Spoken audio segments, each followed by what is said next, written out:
Hello everyone. In this video, I will show you how to fix the two-factor authentication loop on your Microsoft account.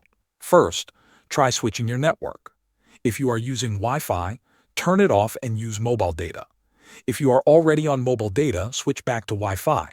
Sometimes changing your IP address can stop the loop. Next, if you are using an Android phone, open Settings, go to Apps, find the Authenticator app, then tap Storage and clear both cache and data. This removes any broken session files. If the issue continues, uninstall the Microsoft Authenticator app and install it again from the App Store. This gives you a fresh start and removes any corrupted data. After that, restart your phone.